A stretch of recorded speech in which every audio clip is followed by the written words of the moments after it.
Mercredi 4 octobre, Jean-Marie Bigard était invité sur le plateau de l'émission Touche pas à mon poste, diffusée sur C8.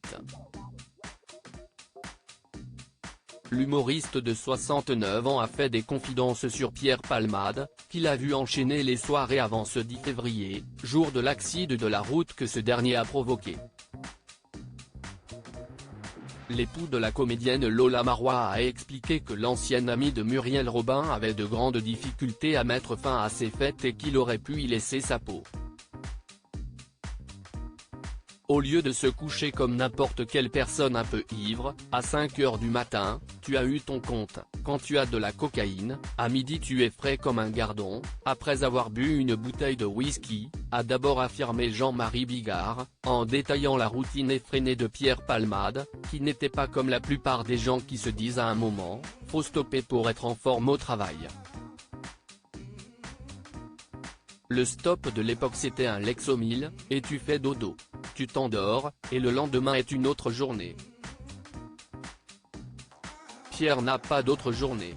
Pour lui, il n'a qu'une à vivre, et tout le temps, a développé l'humoriste, en indiquant que cela aurait dû durer jusqu'à ce qu'il tombe par terre ou qu'il déambule dans la rue en ne sachant même plus comment il s'appelle. Sur sa lancée, Jean-Marie Bigard a rappelé que ce n'est pas faute d'avoir tenté de le prévenir et de le responsabiliser, puisque tous les amis de Pierre Palmade ont essayé de lui faire prendre conscience qu'il devait se reprendre en main, en vain. Supérieur à Pierre Palmade, Muriel Robin, Michel Larocque, Véronique Sanson. Les femmes de sa vieux humoriste qui enchaînaient les fêtes et les spectacles, ça ne s'arrêtait jamais. Je n'ai même jamais compris comment, physiquement, il pouvait tenir, a-t-il assuré, en révélant qu'il y a 30 ans, il se disait que le comédien, dans 2 ans, sera mort, à force d'accumuler les excès.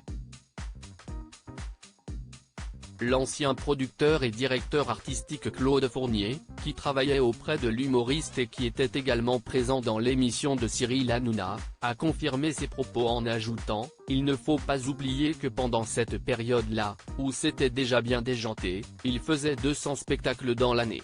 Si est-il loin d'être la première fois que Jean-Marie Bigard dénonce l'ancien mode de vie de l'acolyte de Michel Larocque. » Le 15 février dernier, toujours sur TPMP, il déplorait les 2 à 3 nuits blanches que son ancien ami faisait régulièrement à cause de sa consommation de drogue. Article écrit avec la collaboration de 6 médias Crédit Photo, Capture Écran C8.